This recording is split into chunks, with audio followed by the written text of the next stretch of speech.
જય શ્રી કૃષ્ણ મિત્રો, આ વિડીયોમાં સાંભળશું ગરુડ પુરાણનો અધ્યાય 15મો સુકૃતિજન જન્માચરણ વર્ણન, કે જેમાં ઉત્તમ ગર્ભધાન સંસ્કારનું વર્ણન કરવામાં આવેલું છે. આ ગરુડ પુરાણ શ્રાદ્ધ પક્ષમાં ભાદરવા મહિનાના જે પિતૃપક્ષમાં શ્રાદ્ધ આવે છે ત્યારે સાંભળવાનો મહિમા છે. આ ગરુડ પુરાણ એટલે કે ગરુડી વિદ્યા, જે ભાદરવા માસના શ્રાદ્ધ પક્ષમાં આ ગરુડ પુરાણ સાંભળવાથી પિતૃઓને મોક્ષની પ્રાપ્તિ થાય છે. પિતૃઓ પ્રસન્ન થાય છે. તેના વંશજોને સુખ, શાંતિ, સમૃદ્ધિ અને વંશવૃદ્ધિના આશીર્વાદ આપે છે. આ ગરુડ પુરાણની રચના મહર્ષિ વેદ વ્યાસે કરેલી છે અને ભગવાન શ્રી નારાયણના મુખેથી આ ગરુડ પુરાણ કહેવામાં આવ્યું છે. કશ્યપજીના સંતાન ગરુડજી છે. ભગવાન શ્રી નારાયણના તે પરમ ભક્ત હતા. તે પ્રભુને પૂછે છે કે હે પ્રભુ, મનુષ્ય જન્મ મરણના ચક્કરમાં હંમેશા અટવાયેલો રહે છે, પાપ પુણ્ય કરતો રહે છે, તો તેનો ઉદ્ધાર કેવી રીતે થાય? તે કયા કર્મ કરે? એવા કયા પાપ છે અને એવા કયા પુણ્ય છે? સ્વર્ગ શું છે? નર્ક કોને પ્રાપ્ત થાય છે? સ્વર્ગ કોને પ્રાપ્ત થાય છે? નરકની યાતના કેવી હોય છે? કોને નરકની પ્રાપ્તિ થાય છે? તથા મનુષ્યના મૃત્યુ બાદ કઈ ક્રિયા કરવી જોઈએ કે જેથી મૃતકના આત્માને શાંતિ પ્રાપ્ત થાય, મોક્ષની ગતિ મળે, મુક્તિ મળે અને સદગતિ પ્રાપ્ત થાય? આ બધા જ પ્રશ્નોનો ઉત્તર ભગવાન શ્રી હરિનારાયણે આપ્યો છે. એ જ આ ગરુડ પુરાણ, જેનું વાંચન કે પઠન કરવાથી મનુષ્યને સારા માર્ગે ચાલવા, સારા કર્મો કરવા પ્રેરિત કરે છે. પરિવારજનોના મૃત્યુ બાદ ઘરમાં જો ગરુડ પુરાણ સાંભળવામાં આવે તો મૃતક આત્માને મોક્ષની ગતિ મળે છે. તે જીવને ભટકવું નથી પડતું.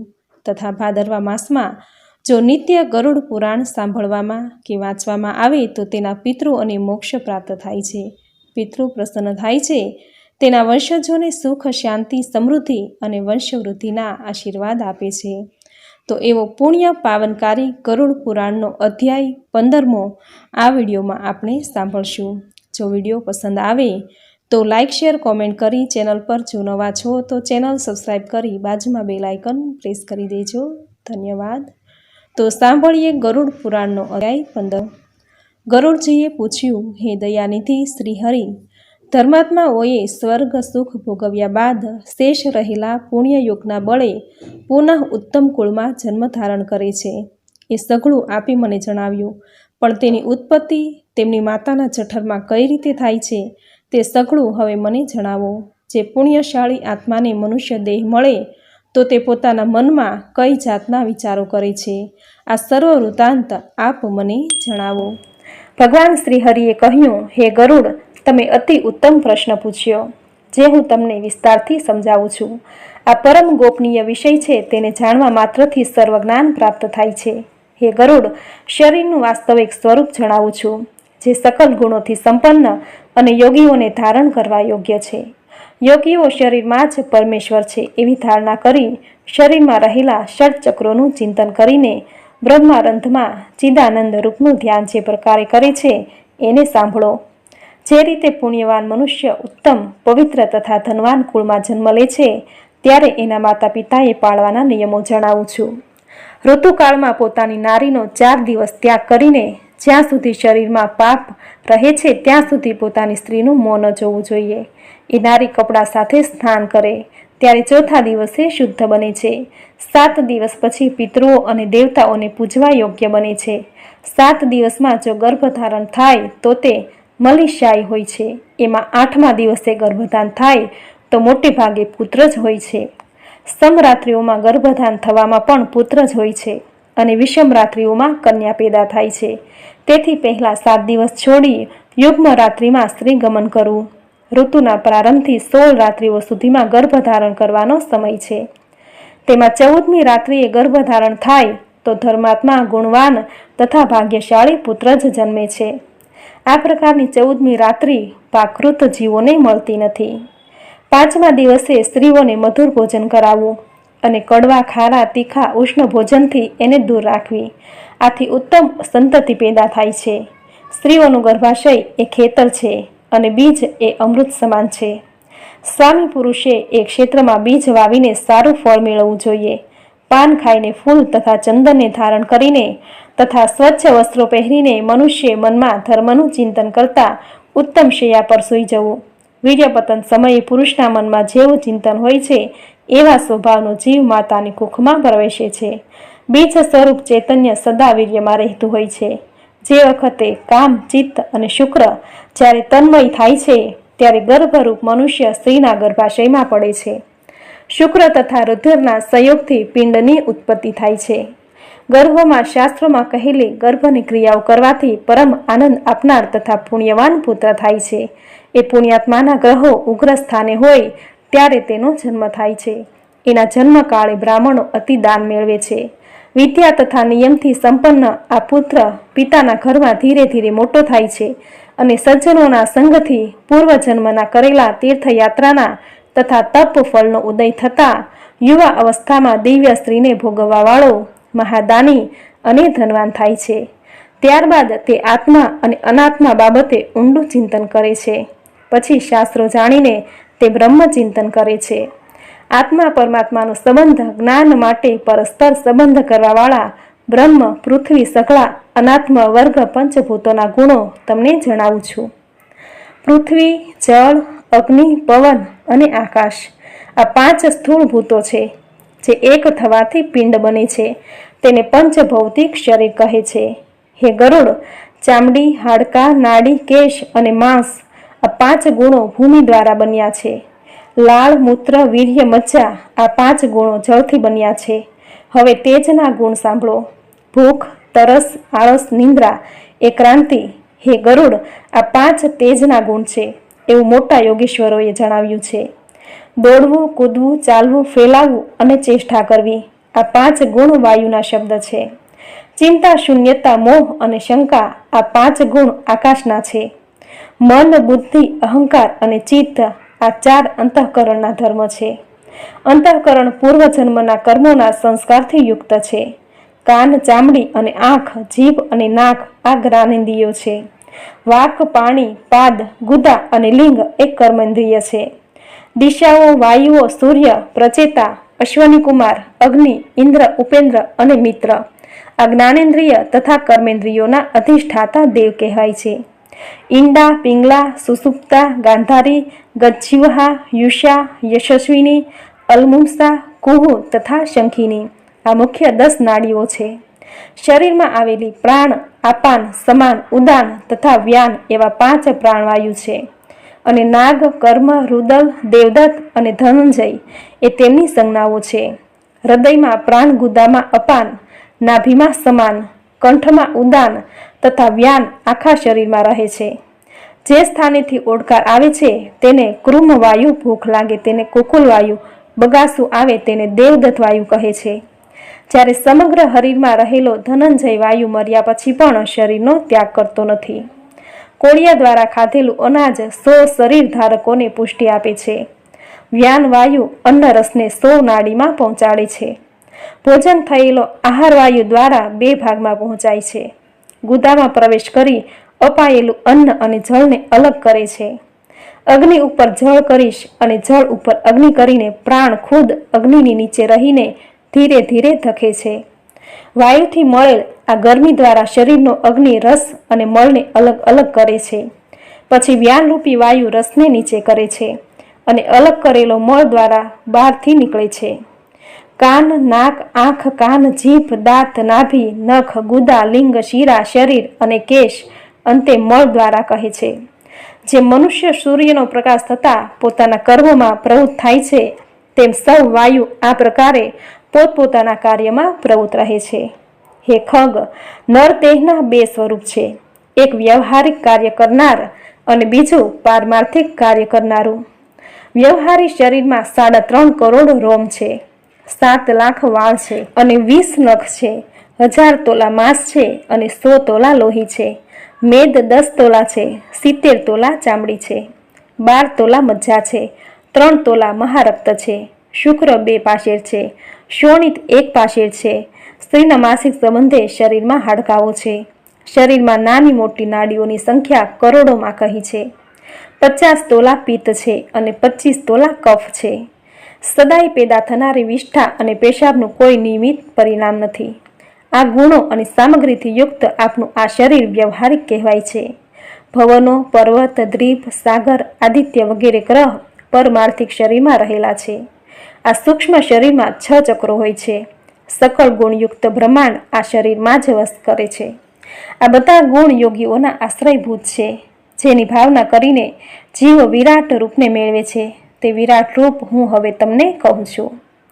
પગની નીચે તલ નામનું પાતાળ જાણવું, અને પગ ઉપર વિતલ જાણવું, ઘૂંટણમાં સુતલ જાણવું, જાંઘમાં મહાતલ જાણવું, અને ગુહ્ય દેશમાં રસાતલ જાણવું, કટીમાં પાતાળ જાણવું. આ 7 લોક કહેવાય છે. નાભીમાં ભૂલોક, એમના ઉપર ભૂલોક, હૈયામાં સ્વર્ગલોક અને કંઠમાં મહલોક જાણવું. મુખમાં જનલોક, કપાળમાં તપલોક અને બ્રહ્મરંધમાં સત્યલોક તથા 14 ભુવનો જાણવા. આ 14 ભુવન શરીરમાં છે. હૃદયમાંના ત્રિકોણમાં મેરુ છે. તેની નીચેના મંદરાચલ પર્વત અને દક્ષિણ કોણમાં કૈલાસ અને વામ વ્યાવ્ય કોણમાં હિમાલય જાણવો. તેની ઉત્તર રેખા ઉપર નિષધ પર્વત, દક્ષિણ રેખામાં ગંધરામાન અને વામ રેખામાં રમણાચલ, એમ આ કુલ 7 પર્વત જાણવા. હાડકાના સ્થાનમાં જંબુદ્વીપ, મજ્જાના સ્થાનમાં શાકદ્વીપ, માંસમાં કુરાદ્વીપ અને શિરાઓમાં કૌચદ્વીપ જાણવા. ત્વચામાં શાલકી દ્વીપ, રોમ સમૂહમાં ગોમેન્દ્વીપ અને પુષ્કળ દ્વીપને નખમાં જાણવો. આ દ્રશ્યોના અંતર્ગત સમુદ્રોને હવે સાંભળો. વિરાટ પુરુષના મૂત્રમાં ક્ષાર સાગર, દૂધ, પાણી, પરસેવો વગેરેને ક્ષુર સાગર જાણવો. શ્લેષમ વિશે સુરા સમુદ્ર જાણવો. શરીરમાંના રસ વિશે રસ સમુદ્ર જાણવો. શોષિત દધી સમુદ્ર જાણવો. મજ્જામાં ધ્રુતનો સમુદ્ર જાણવો. હે ગરુડ, બમ્બિકા અંદરે તેના સ્થાનમાં શુદ્ધ લોક નામનો સમુદ્ર જાણવો. બિંદુ ચક્ર પર સૂર્ય વાસ કરે છે. નેત્રરંધે મંગળ વાસ કરે છે. બ્રહ્મરંધ ચંદ્ર વાસ કરે છે. હૃદયમાં બુધ વાસ કરે છે. નાભી પ્રદેશ મહિના મણિપુરક નામના ચક્ર પર બૃહસ્પતિ જાણવા. વીર્યને વિશે શુક્ર જાણવા. નાભી સ્થાને શનિ વાસ કરે છે. મુખ પ્રદેશમાં રાહુ વાસ કરે છે. વાયુ સ્થાન વિશે કેતુ વાસ કરે છે. એ રીતે શકલ ગ્રહ મંડળ શરીરમાં જાણવું, અને એ રીતે સઘળા શરીરને આત્મ સ્વરૂપથી ચિંતવવું. પ્રાતઃકાળે નિરંતર પદ્માસનથી બેસીને ષષ્ઠ ચક્રોનું ચિંતન આછપામાં કરવું. અજપા નામની ગાયત્રી ઋષિઓને મોક્ષ આપનારી છે. એ ગાયત્રીના સંકલ્પ માત્રથી મનુષ્ય સકળ પાપોથી મુક્ત થાય છે. હે ગરુડ, તમને અજપા નામની ગાયત્રીનો અનુક્રમ કહું છું, જે નિત્ય કરે તો મનુષ્ય પોતાના જીવ ભાવનો ત્યાગ કરે છે. મનુષ્ય જીવનમાં મૂળાધાર, સ્વાધિનાષ્ટ, મણિપૂરક, અનાહત, વિશુદ્ધ, યાખ્ય તથા આજ્ઞા એવા 6 ક, ખ, ગ, ધ, ડ, ચ, છ, જ, ઝ ચક્રોનું અનુક્રમે ચિંતન કરવું. વ, સ, શ, ટ, સ એમ 4 પાંખડીઓ વાળું મૂલાધાર ચક્ર અગ્નિ સમાન તેજસ્વી છે. બ, ભ, મ, ય, ર, લ એમ 6 પાંખડીવાળું સ્વાધિષ્ઠાન ચક્ર સૂર્ય સમાન તેજસ્વી છે. મણિપુર ચક્ર ડ, ઢ, ણ, ત, થ, દ, ધ, ન, પ, ફ એમ 10 પાંખડીઓ વાળું છે.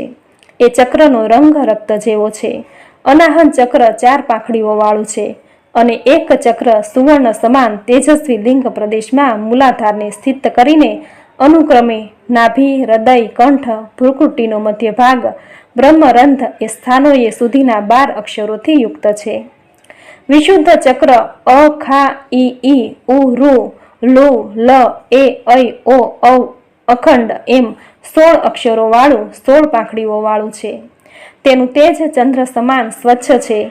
એના પર 2 પાંખડીઓ વાળું એક કમળ છે. એનું તેજ આરક્ત અને હંસ એવા 2 અક્ષરોથી યુક્ત છે. તેની ઉપર સહસ્ત્ર કલાત્મક એક કમળ છે. એ કમળમાં સત્ય આનંદમય શાશ્વત એવું શિવરૂપ તેજ છે. એ સકળ ચક્રોમાં ગણેશ, બ્રહ્મદેવ, જીવ, શિવ, ગુરુ તથા બ્રહ્મદેવનું અનુક્રમે ચિંતન કરવું.